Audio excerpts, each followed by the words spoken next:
up to our allies, step up, get our air bases out of Spain. They're not reliable. Move all those airplanes to a country that would let us use them when we're threatened by a regime like Iran. To our friends in Spain, man, you have lost your way. I don't want to do business with you anymore.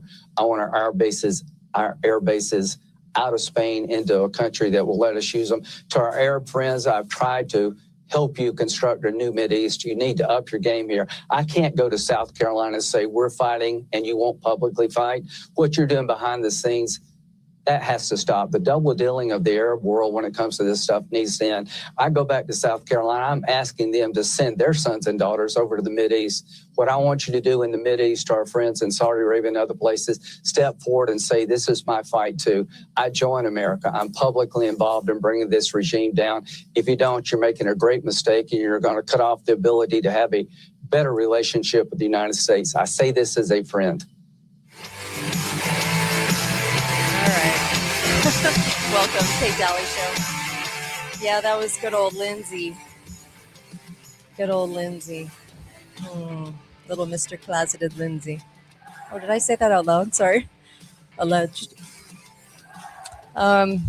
Just send your sons and daughters. Just don't worry about what we're doing. We weren't attacked or anything, but just go fight for freedom. Just go fight for freedom. You're good. Okay. Well, we have a lot to discuss today. So, I dealt with a migraine for about 24 hours and it was not fun yesterday. So I'm apologizing about yesterday. And Melissa and Susan will be back next week. Also, did I mention Ron Paul will be on the show? Not next week, but the following week. So it'll be interesting to get his insights. Again, as we're talking about Iran again, because, I've actually, let's see, he's been on the show. Ron Paul's been on the show probably, 6 or 7 times. And it seems like Iran always comes up. And when we're talking foreign policy, it's kind of interesting over the years is what I'm saying. So if you catch my drift. So over the years, always a news item. So today I want to discuss several things. Number one, I think JP Morgan is telling people to sell. So that's kind of interesting. Exit the market. And then I wanted to bring this up too. This was kind of interesting. Police respond to reports of a shooting at a Michigan synagogue. So immediately, I have to say that I was thinking, so here's a false flag. And then I get, seriously, like my first thought was, this is a false flag. And now let me show you why. Number one, it's in Michigan. Gretchen Whitmer, she loves a good false flag. But anyway, so you've got Gretchen on the in leadership. Okay, we'll just say that. And she's a lot like my governor of Utah, completely horrible and totally liberal. But anyway, so Michigan authorities respond to reports of an active shooter at a Jewish temple outside Detroit. Okay. So immediately they refer to FBI Director Kash Patel saying that there was a vehicle ramming and an active shooter situation at the temple. Okay. And I found this kind of interesting. Here is a situation in Detroit and Kash Patel is already on the job. Okay. He's already there. He's already in the story. All right. And this should be something that Detroit would handle. Okay. But no. Kash Patel is in. So then you have Whitmer, of course, making a statement. And by the way, why was Kash Patel in on this if no one was injured or killed? That's weird. So anyway, so of course you want to hear Whitmer's comment because of course this is what's making the news, right? I quote, Michigan's Jewish community should be able to live and practice their faith in peace. End of quote. So the Jewish Federation of Detroit said its Jewish agencies are in a precautionary lockdown. Why? I mean, okay. And then the story will be updated. So first of all, you have Kash Patel, FBI, in on this, what seems to be a city or a state situation. Okay. So immediately when he's involved, I'm thinking there's something weird there. And no one was killed or injured. But of course, they have to make the statement that Jewish people are not safe. And you're going to see a lot of that because they're getting too much blowback right now. So even on the conservative side, conservative hosts are going after anyone that asks questions about Israel's government. So there you go. There you go. Anyway, so what I want to do I obviously I'm starting out with a couple of those stories, but what I really want to do, and thanks Kash Patel for always being there for the rescue and in on it and talking about it before anyone else. Okay. So the speed at which they work is amazing. And then they're always issuing themselves a job to be done by the FBI when the states warrant the job to be done. So anyway, let's talk about, I do want to talk about Iran. Now, I know you've been hearing about Iran endlessly, but I feel like I haven't done a very good job in telling you why I think they're very, very controlled. And when you realize, I think that they're very, very controlled, then you start to think of what's happening differently. And we had Lindsey Graham on the opening clip talking about, send your sons and daughters for freedom, go fight for freedom. And, as a conservatives seem to never, I shouldn't say never, but mostly they're very in favor of war because it always seems to be merited. Okay.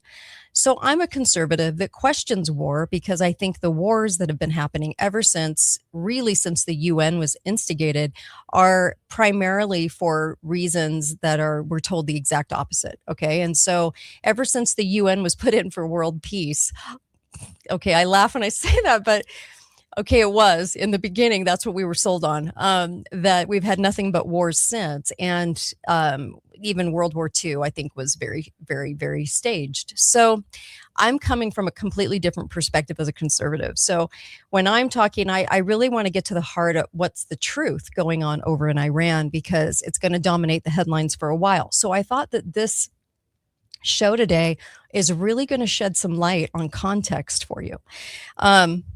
And it even involves Time Magazine. There you go.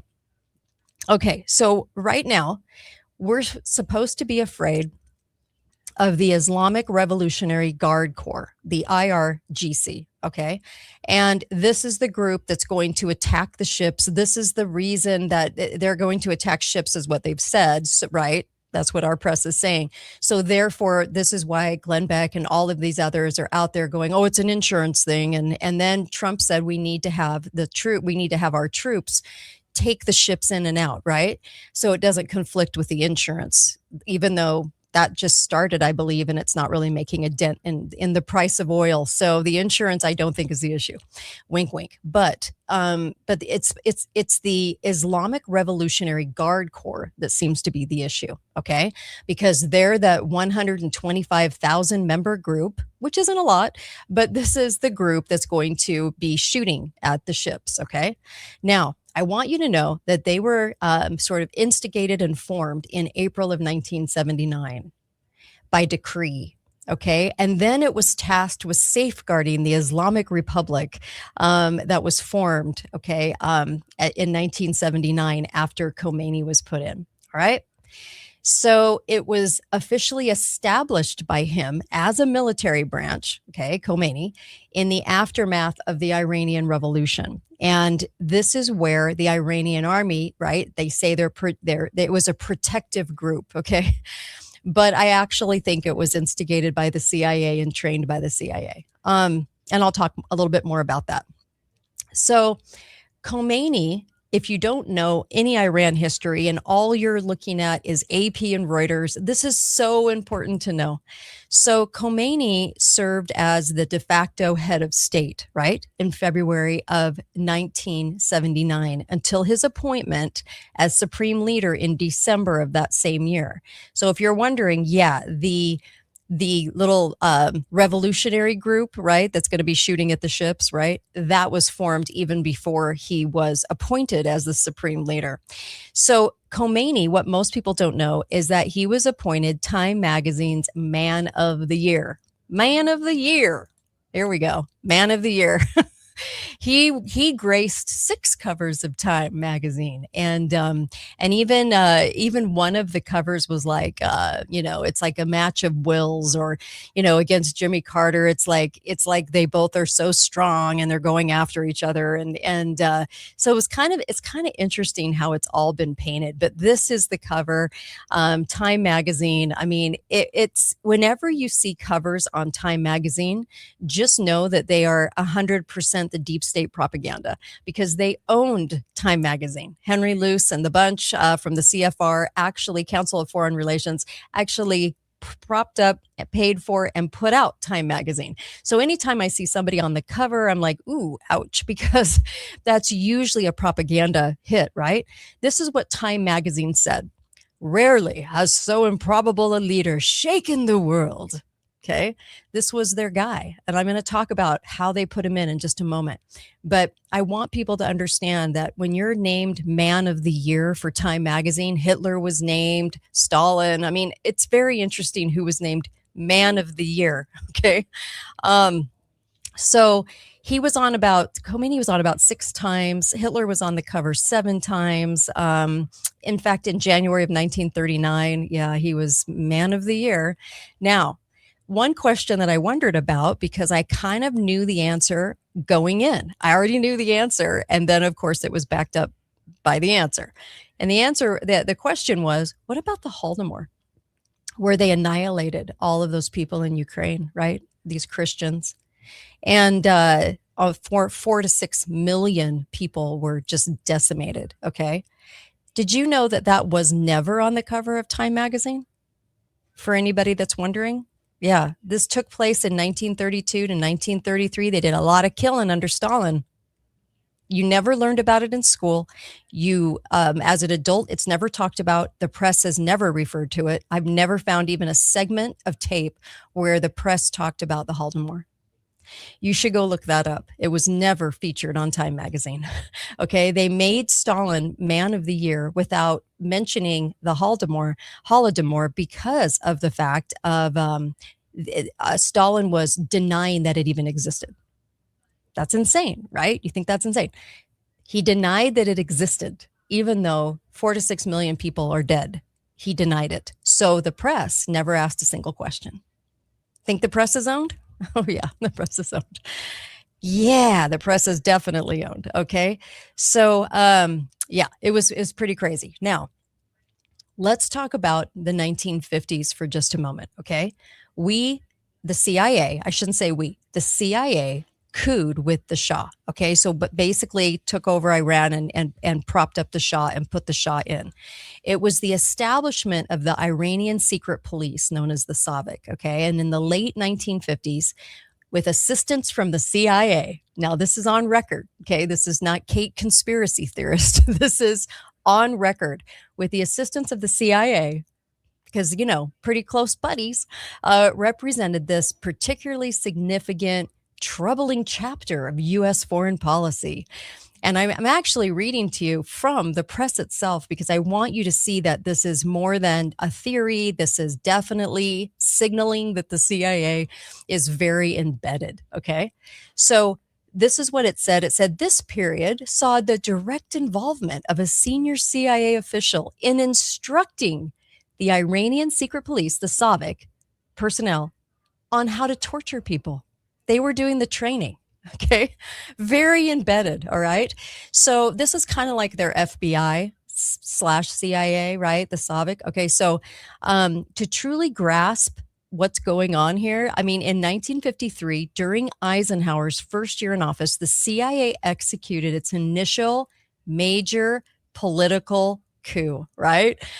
Besides the brainwashing of Americans and all the testing and experimentation, which was really and takeover of the press, that was really the reason for the CIA, because that's where they were going to do a lot of their bidding.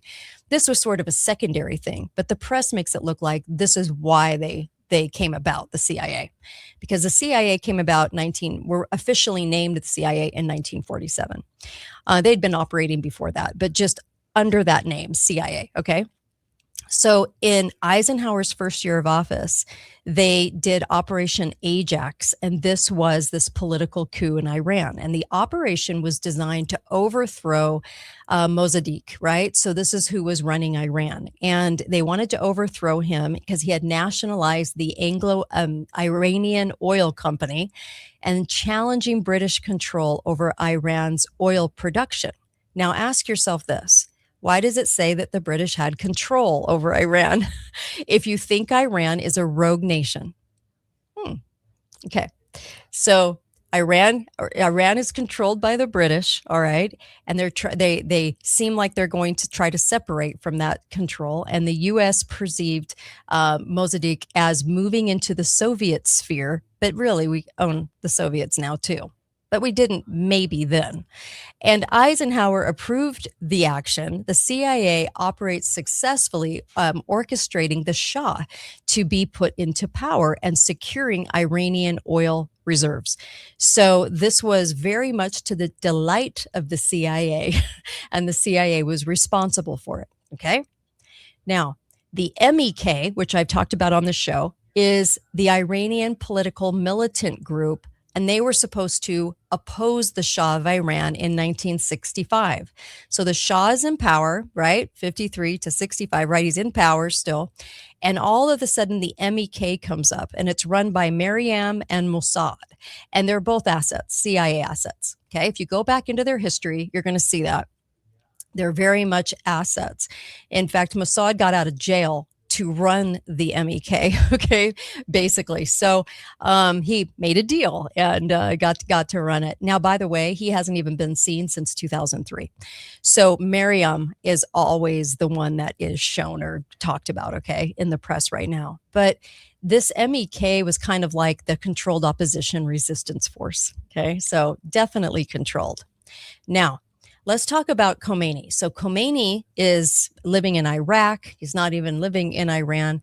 Khomeini denounces the Shah's reforms during the 1960s, okay? He is definitely brought up to be an asset for the CIA so that they can put him in. So he starts denouncing the Shah's reforms in the 1960s because the Shah, especially with women's rights and land reform for Muslim clerics, many of whom were large landowners. And so because of these remarks, it had contributed to violence and rioting, right? And he was exiled. So Khomeini was exiled. He was living in Iraq, but he starts to denounce the Shah. This is where it begins, okay? This is where the CIA had him begin his line of power. And the Iranians largely forgot about him until about 1978, okay? So Khomeini has this very shadowy past, and the 1960s rioting linked to him was financed in part by the Eastern Bloc Intelligence Services, which is basically CIA / Mossad / MI6. Okay, when they say Eastern Bloc Intelligence, just know that they always move as one. They're all buddies. Okay. So he was in the circle of these clerics who had ties to East German intelligence. And in 1960, Colonel Michael, I'm gonna maim his name, Golanowski. He was second in command of the Soviet counterintelligence in Poland. Well, he had defected to the West. And so his briefings exposed that all these communist agents, that he was honored by a resolution of the United States House of Representatives. And one report, declassified in the year 2000, said that Khomeini was one of Moscow's 5 sources of intelligence at the heart of the Shiite hierarchy. Boom! Did I just wake you up? Okay. This guy, all right, the East German intelligence said Ayatollah Khomeini was one of Moscow's 5 sources of intelligence at the heart of the Shiite hierarchy. I just love it when people think I'm a conspiracy theorist, yet all of this is backed up. Okay. So then there was a French journalist named Lorenz, and he reported that the Americans, having picked Khomeini to overthrow the Shah, had to get him out of Iraq, clothe him with respectability, set him up in Paris, a succession of events which could not have occurred if the leadership in France had been against it. We're always on board with France, okay? Always have been since the beginning of time. So that was actually a quote. He said, "We picked Khomeini to overthrow the Shah because we had to get him out of Iraq and clothe him with respectability and set him up in Paris." So in 1978, Khomeini, in Iraq since 1965, was permitted to reside in France, and two French police squads, along with the Algerians and the Palestinians, protected him. Yeah. So there was a small villa occupied by Khomeini. The agents of many of the world's secret services were gathered all there, right? The CIA, the MI6, the KGB, and the SDECE were all there. Don't ever think that the CIA and the KGB and the MI6 and the Mossad, which is not mentioned here, but I guarantee you, all of this is bosom buddy time. Okay, they all work together. So it's never the KGB versus the CIA. And this is why I say over and over again, I actually don't believe about the Cold War. I don't think that. I think it was cover. But because I think we're thick as thieves with the KGB. Anyway, this went on to say, because this was in the notes, okay, the two French police squads, the CIA had even rented the house next door. And according to most of the published witness statements, the East Germans were in charge of most of the radio transmissions. And on at least one occasion, 8,000 cassettes of the Ayatollah's speeches were sent directly to Tehran, okay, by diplomatic bag. So they definitely wanted him in the press. They were definitely designing his speeches. So was he an asset? Oh, gee, I think so, said Captain Obvious. So the French services quickly verified that Libya, Iraq, and Russia were providing money. Young Iranian members of the Communist Party made up Khomeini's secretariat in France, working in cooperation with the French Communist Party. They provided couriers to pass his orders and tapes into Iran to make sure that they got seen and heard, to build him up, right? Put him in France and then build him up with respectability so that he's listened to, okay? And then, I don't know, devise an Iranian revolutionary group to basically then become his armed forces, okay? So, is it controlled? I would think so. So he gave Khomeini 132 interviews in 112 days. Why do you think that happened? Because the media is owned all around the world. That's why. So he was receiving really easy questions. All the media became his sounding board. Time Magazine made him Man of the Year. In fact, Iran being the voice of America, the voice of Israel, and especially the BBC virtually became the voice of the revolution, moving from criticism to overt incitement of revolt, and from biased reporting to outright disinformation. And that's a quote. Okay. So two major events happened in 1978, right? And they propelled the revolution, very controlled revolution in Iran. On the afternoon of August 19, 1978, a deliberate fire gutted the Rex Cinema, okay, in Abadan, killing almost 500 people, including many children with their mothers. Do you guys remember that school that was? Okay, never mind. Blocked exits prevented this escape, and the police learned that the fire was caused by Khomeini supporters who fled to Iraq, where the Ayatollah was in exile. But the international press blamed the fire on the Shah and the Savik. Remember the secret police? Okay, that the CIA trained? Okay. So the press blames the fire on the Shah, all right? And furthermore, the mass murder had been timed to coincide with the Shah's already planned celebration of his mother's birthday. So the press we're told to report that the royal family danced while this had happened, killing almost 500 people, okay? So, communist inspired rioting swept Iran, and foreigners, including Palestinians, appeared in the crowds. Gee, I wonder why. Hmm. Although the media depicted all these demonstrations as spontaneous uprisings, you and I know the truth, right? This happens all the time. CIA's whiz at this kind of stuff. These professional revolutionaries organized them. And some Iranian students were caught up in it. And then, of course, the Shah's generosity backfired. So this was pointed out by a gentleman, the Du Barriere. Okay, so in his desperate need of men capable of handling the sophisticated equipment he was bringing in, the Shah had sent over 100,000 students abroad. Those educated in France and America returned indoctrinated by leftist professors and eager to serve as links between comrades abroad and the Communist Party at home. All right. So when the demonstrations turned violent, then the government invoked martial law. The second thing that happened was September 8th, and thousands of demonstrators gathered in Tehran. They were ordered to disperse by an army unit. Okay, gunmen, many on the rooftops, fired at the soldiers, and the Shah's army fired back. So the rooftop snipers then sprayed the crowd, and when the tragedy was over, 121 demonstrators and 70 soldiers and police were dead. The autopsies revealed that most in the crowd had been killed by ammo non-regulation for the army. But the Western press claimed that the Shah had massacred his own people.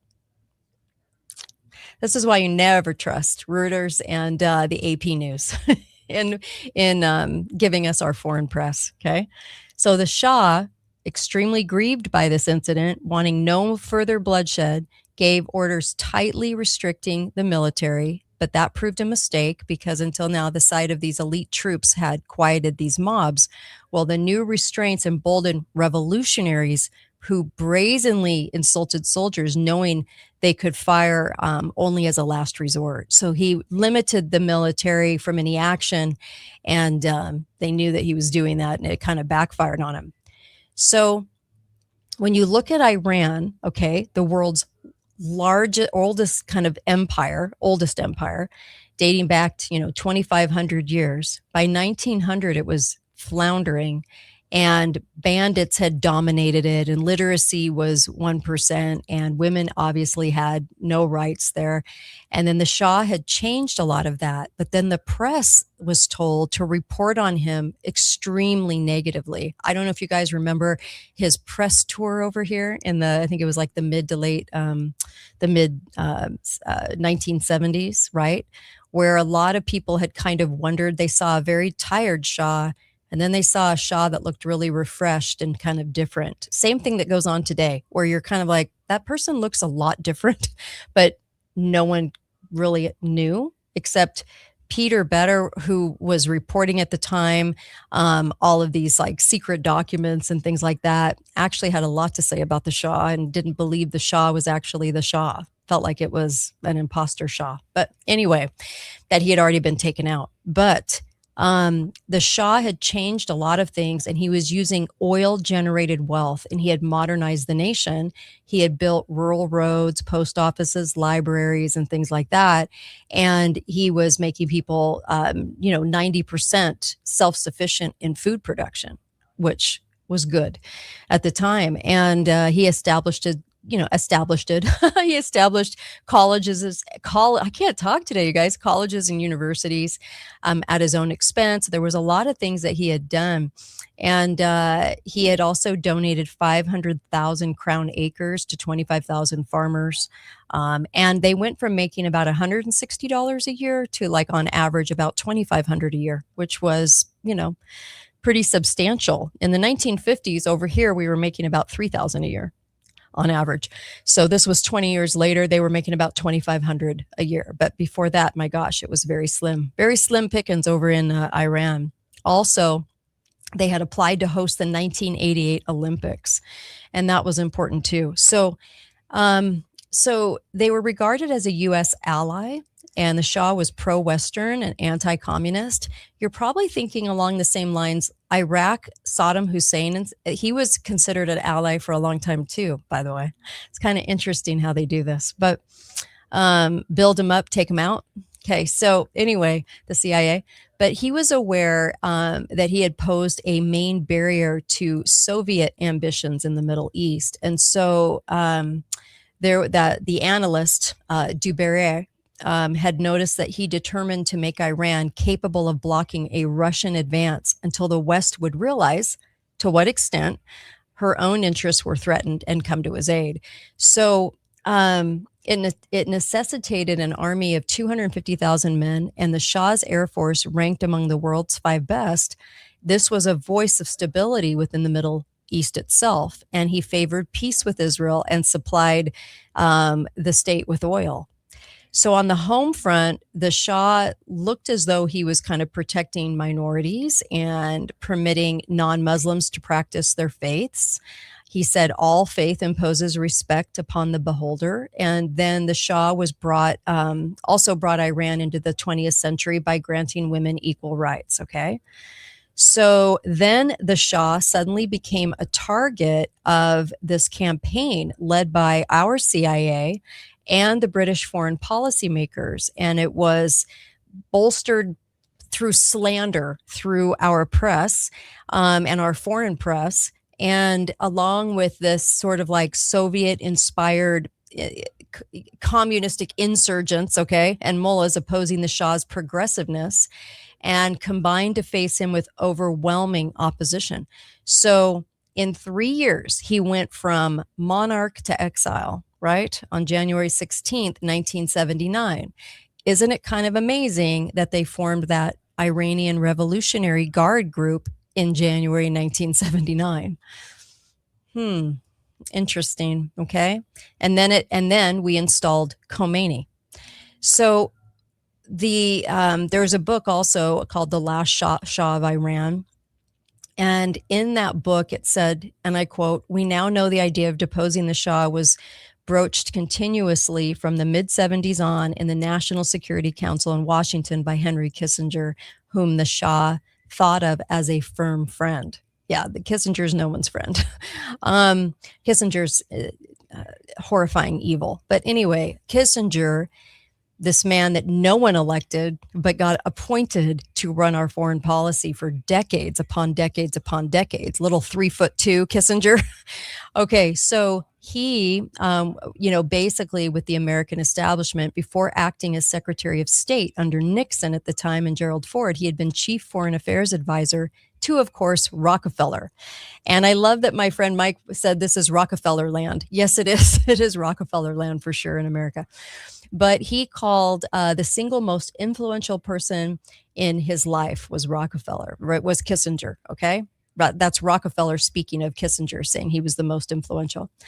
So Jimmy Carter defeats Ford in 1976 presidential election, and then the switch to a Democratic administration didn't change the new foreign policy tilt toward the Shah. Every presidential administration since Roosevelt had been dominated by members of the Council of Foreign Relations.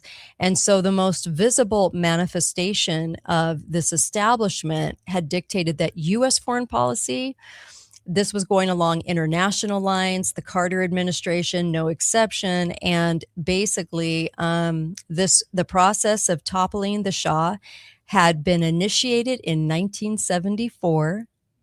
Okay, under Nixon, and then numerous documents and studies bear witness to the fact that if it was not until the beginning of the Carter administration that the decision was made to take concerted action by invoking problems related to human rights. It's always related to human rights, right? Because that's how they sell us on it. So the Shah's destruction required assembling a team of diplomatic hitmen. And when the situation was deemed ripe, U.S. Ambassador William Sullivan, the man reputed to have toppled, Laos, the leader there, was sent to urge the Shah to get out. And of course, he was an instant authority. Mr. George Ball, an instant authority on Iran, was sent to follow up with the same message. Then Sullivan from the Council on Foreign Relations, a career diplomat with no Middle East experience whatsoever, became the ambassador to Iran in 1977. And the Shah, this is what the Shah said about Sullivan, the CFR appointed guy in charge. He said, whenever I met Sullivan and asked him to confirm these official statements of American support, he promised he would. But then a day or two later, this is how they operate. This is why I want to tell you this. A day or two later, he would return, gravely shake his head, and say that he had received no instructions and therefore could not comment. And his answer was always the same. And he said, I have received no instructions. This rote answer had been given me since early September 1978, and I would continue to hear it until the day I left the country. This is how they operate. They operate in subtle ways, in very distinct ways, especially in these cases, right? And there's always a plausible deniability, I have found, right? They do this in media too. I'm a member of media, and they do this in media as well. There's always plausible deniability with the action, however it's carried out. It's very weird, but they're able to do it. So George Ball, he was a CFR member, Bilderberger. He was a banker with Lehman. And the Shah commented, what was I to make, for example, of the administration's sudden decision to call former Undersecretary of State George Ball to the White House as an advisor on Iran? He's like, I knew that he wasn't a friend. And so it got kind of tension filled, should we say, because George Ball had a lot of, he was coming from the CIA and the CFR. He was basically put there for a reason, and the Shah knew it. So the Shah had already voiced a lot of these opinions about Ball, like, why in the world are you giving me this guy, right? And then there was the venom of Teddy Kennedy ranting against the Shah in 1977, and the Kennedy family financed this so-called committee for the defense of liberties and rights of man in Tehran, which was nothing but a headquarters for revolution. You know, the Kennedys always place themselves in history and not so in a very good way a lot of the time. So suddenly the Shah said the US media found him to be an oppressor and a tyrant. Now, Assad would tell you the same thing. Libya would say the same thing. Saddam Hussein would say the same thing, right? It was they build you up and then they call you a tyrant and an oppressor. So at the center of this human rights was, of course, Shah's security force, the SOVIC, which had been trained by the CIA, remember? So comparable to its mission, like to America's FBI, the SOVIC was engaged in this struggle against terrorism, right? Most of which was fueled by USSR, which linked to Iran's internal communist party, the Tudeh. Anyway, the SOVIC, which had only about 4,000 people in it, that was trained by the CIA in 1978, said that they saved many lives by averting several bombing attempts. Do you think those were controlled? Do you think those were put in? Of course they were. So its prisons were open for Red Cross inspections. Remember how I talked about Red Cross a long time ago, and we talked about the Red Lost and how much money goes into Red Cross and the funneling of money in emergencies and how just suspect Red Cross is. Anyway, it's kind of like United Way. Both are very suspect. They're involved in a lot of things. But anyways, these guys were open to Red Cross inspections, and they had these unsuccessful attempts were made on the Shah's life, and he always pardoned the would-be assassins. Very crazy. Anyway, there was a massive campaign deployed against him, courtesy of the CIA and the media. And within Iran, they had all these Islamic fundamentalists who resented the Shah's progressive pro-Western views. And then it was combined with the Soviet communists to overthrow the Shah. So the tandem was odd because communism is committed to destroying all religion, which Marx called the opiate of the masses. The Shah understood that Islamic Marxism was an oxymoron because he said, of course, the two concepts are are not compatible unless those who profess Islam do not understand their own religion or pervert it for their own political ends. Interesting, right?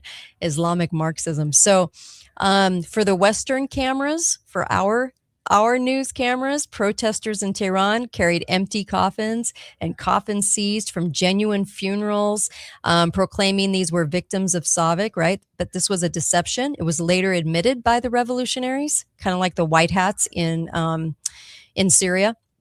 This was necessary because it had no actual martyrs to parade. So it was another tactic that they used, that the CIA used. Demonstrators splashed themselves with things and bloodied themselves, right? And then, of course, our media totally cooperated, right? So when Carter visited Iran at the end of 77, the bought and sold press reported that his departure to Tehran International Airport had been thoroughly through empty streets because the city was all locked up and emptied of people by order of Savik. What the media didn't mention was that Carter actually chose to leave at 6 a.m. when the streets were naturally empty, just like they would be here in America. You got to love the press and you got to love how coordinated these efforts are. So then they had a campaign against the Shah and his wife. They came for a state visit in America, 1977 in November. And while touring this is so interesting. While they were touring Virginia, Williamsburg, and about 500 Iranian students showed up, right? And they were applauding. 500 students, okay? However, about 50 protesters waved these hammer and sickle red flags, okay? These unlikely Iranians were masked, of course, okay? Unable to speak Persian. You're kind of thinking Antifa right now, right? In these different groups, okay? How they are all usually masked up, okay? And some were blonde. The US media focused exclusively on the protesters.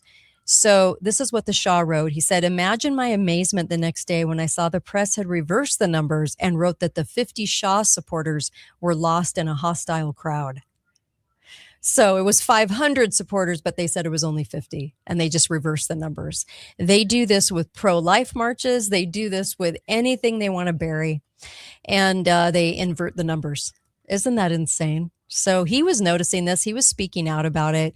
And but this is how the CIA works in combination with the media, as the Pentagon gives the news cycle to the media and as the press is owned. The Washington Post, the New York Times, they're all owned. And so here they are reporting all this crap. And the Shah was just merely pointing out that they were lying. And then several thousand Iranian students surrounded the White House with a huge banner, "Welcome Shah." But the police kept them as far away as possible, but then allowed a small number of opponents to come up to the railing at the White House. And so right close to where the helicopter was going to land for the official welcome, what do you think got reported? It's insanity, you guys. It's so insane how they do it. But for us to understand, yeah, prostitutes, I love that comment. Look, for us to kind of understand what we're up against with this, it's a combination of the CIA, all the little moves they make to start a demonization process. And then they do it successfully because the press is owned. And this is why even on the right and the left, press is completely owned. And you find yourself brainwashed into thinking a certain way about this people. They knew that the Khomeini was hell-bent on being very tyrannical, and they wanted him to be tyrannical. So I'm not saying that Iran wasn't tyrannical. All I'm saying is that he was put in to be that. It was manufactured to be that, right? To have that outcome in Iran. So yeah, so I could go on and on about all the different little things they were doing, but they did many, many things that, this is what the Shah said when he left Iran. He said, "You cannot imagine the pressure the Americans were putting on me. And in the end, it became an order. How could I stay when the Americans had sent a general, Heiser, to force me out? How could I stand alone against the State Department director for Iran and the entire State Department?" And he's not wrong, right? So he finally accepted exile, and then he was clinging to the belief that America was still Iran's ally. And then, of course, that was an illusion for sure. So A lot of this is coming from a piece that the New American did on this. And I encourage you to go read it, Iran and the Shah. There's so much here as far as U.S. Ambassador William Sullivan from the CFR assured the Shah that if he exited Iran, America would welcome him. Well, he ended up dead shortly after this. And I think that was murder, by the way. So there's that. But look at how much control we had. Look at how much control Britain had over Iran. And they admit it, but it's very subtle. And you have to look for those little subtle things to kind of tell you who's in charge. Khomeini had taken power not by a constitutional process, but a violent revolution that was spearheaded by the CIA that ultimately claimed hundreds of thousands of lives, right? And so his opponents were then executed without due process, brutally tortured, because that's what the CIA had trained these people to do. And then Tehran's police officers loyal to the Shah were slaughtered. And all of these things started happening. Now, our press was busy putting him on the cover of Time magazine as he was doing all of this. What does that tell you? So then you have Ted Kennedy, Carter, and all of the bought and sold mainstream media talking about Shah's alleged human rights violations and said nothing about what Khomeini was doing. Do you think that was by design? Of course it was. Remember when the CIA put him up in France and then made the press carry all those stupid articles he wrote? Yeah, it was all manufactured.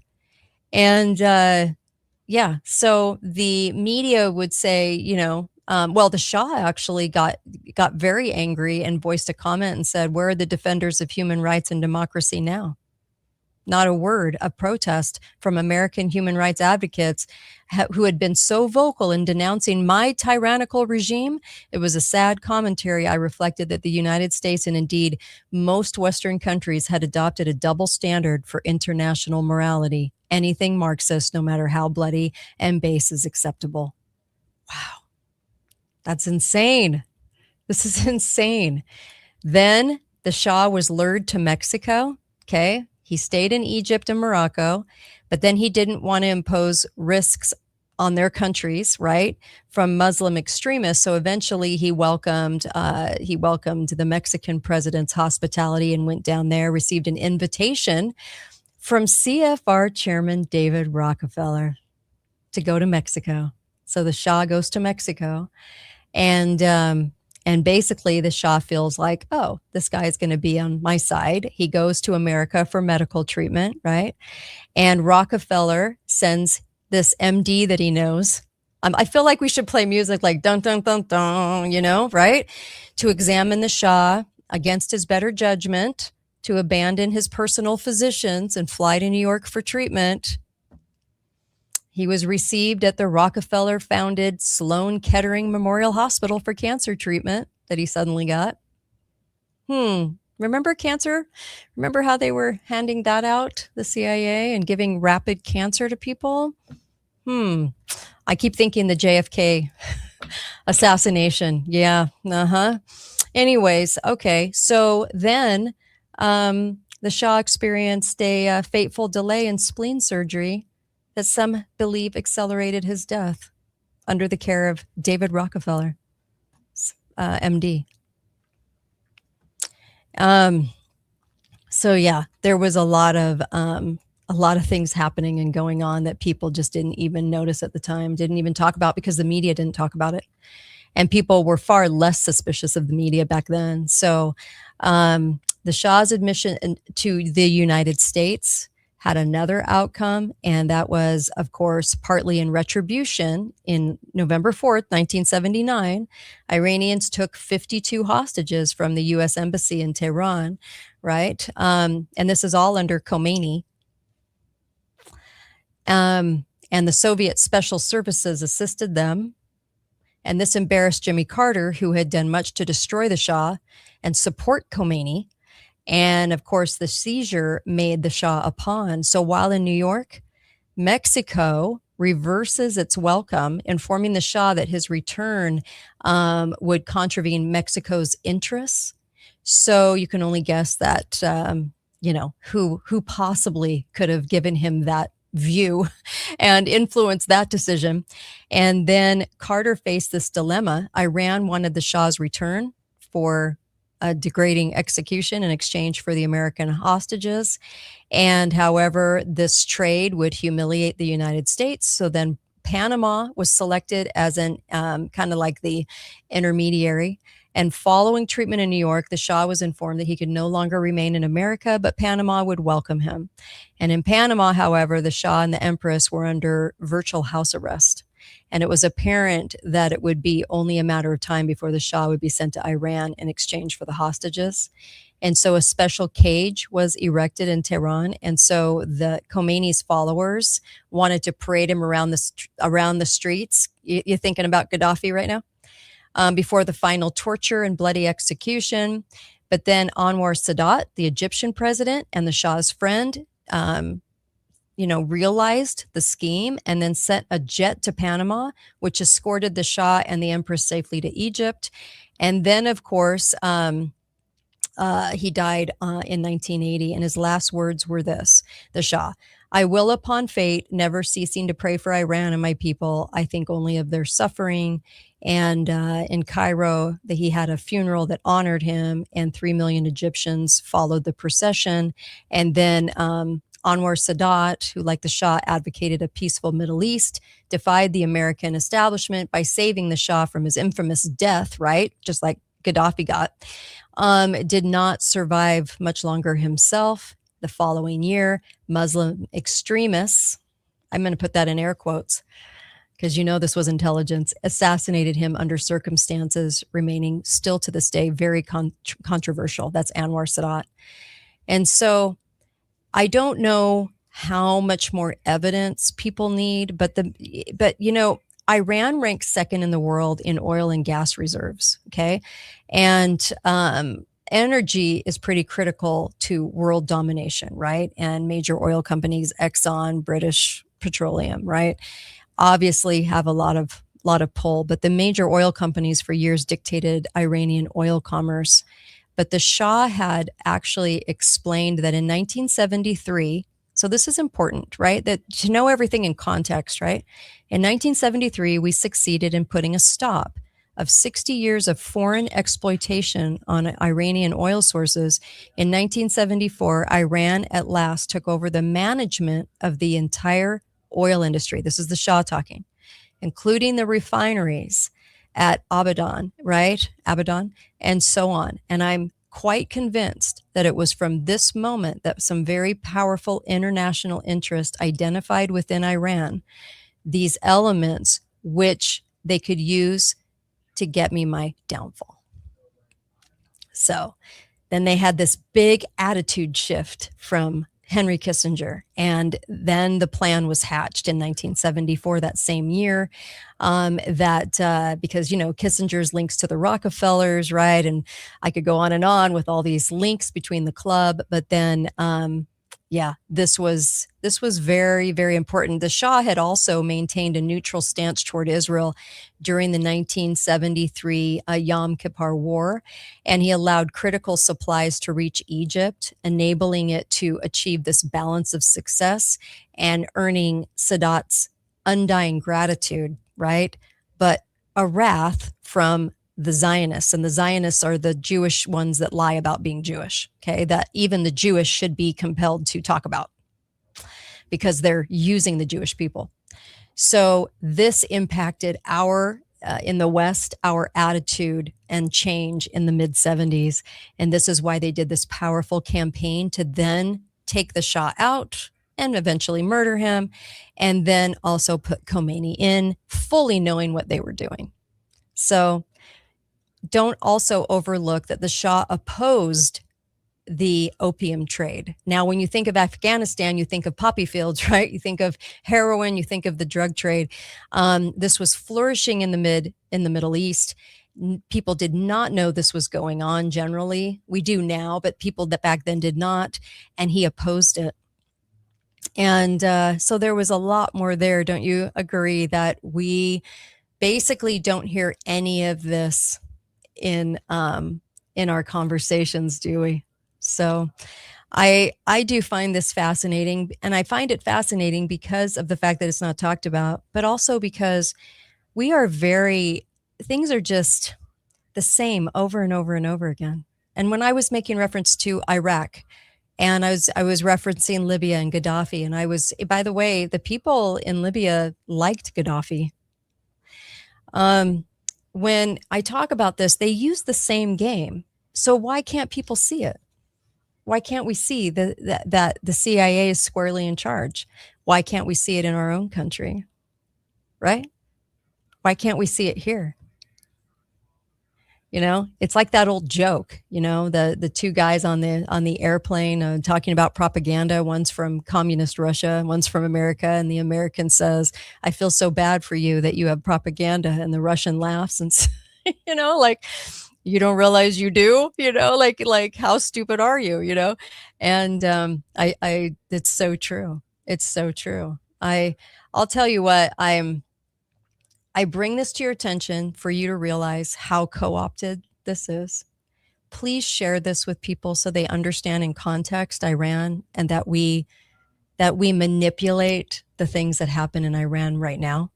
You know, their leader just came out, right? Their leader, and the newly appointed leader.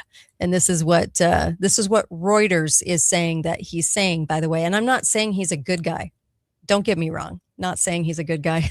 I'm saying that it's just all these steps are just very manipulated. The Khomeini was manipulated to take over Iran and also be very tyrannical. So don't think for a second that I'm saying that what they've done in Iran is good. What I'm saying is that we believe our press, right?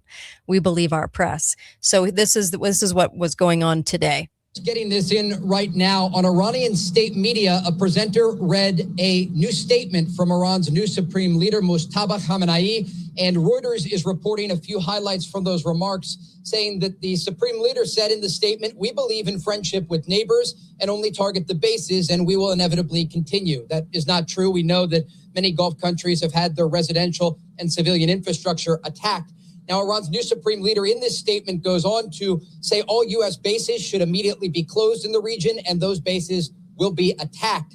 He also says in the statement, again, that was presented on state media, he does not appear in the statement, that he calls on unity among the people of Iran and participation in Quds Day. Now, Quds is the Arabic word for Jerusalem, and this day normally falls on the last Friday of Ramadan. And so if my math is correct here, that would be March 20th of this year, the last Friday of Ramadan, when traditionally we have seen Iranian proxies like Hamas and Hezbollah launch attacks and also large demonstrations in the region. And so this is certainly something to look out for in the days ahead. Oh, but again, you know, when I heard that, this is something to look out for in the days ahead.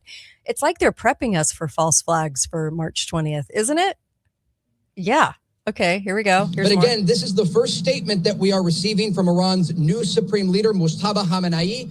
He speaks about the attacks on Gulf countries, also says that he will target U.S. bases in the region, and then also talks about the Strait of Hormuz. This is an interesting part here. And again, we are just getting these highlights from Reuters, watching state media in Iran. They're first coming out, of course, in Farsi. And Iran's new supreme leader goes on to say the closure of the Strait of Hormuz should be continued as a tool to, quote, pressure the enemy. And so the rhetoric that we are hearing from Iran's new supreme leader is quite similar to his father's rhetoric. Remember, Iran's former supreme leader was taken out in the opening strikes of Operation Epic Fury when this war began. And in those opening strikes, Mojtaba Khamenei's wife, mother, and one son were also killed. Again, the latest remarks, though, that we are getting from the supreme leader via state media, and we are quoting Reuters here, indicate that he will continue ordering the attacks on U.S. bases in the region and continue efforts to close the Strait of Hormuz. All righty. Morning, we're just getting... So, prepping us, telling us how to feel, telling us what to think. That's our media. So that you walk away with a very clear idea. about what we're supposed to be. Like Angel says, be afraid, be very afraid. Yes, right? When I would suspect that the intelligence agencies are banding together to provoke some attacks. So, we spend almost $1 trillion on military, right? So, yeah, 2.7 trillion. Spend 2.7. So we spend almost $1 trillion. There's 2.7 spent entirely around the world. Okay. We spend almost $1 trillion. No one matches us. No one even comes close. No one's even in the same ballpark. Yeah. Russia's at 149 billion. Yep. South Korea, half a trillion. But we're at almost $1 trillion. Okay. And none of the countries even come close. Iran doesn't even register on the list. But the press is acting as if this is a real war going on. So I do have a lot of questions about that.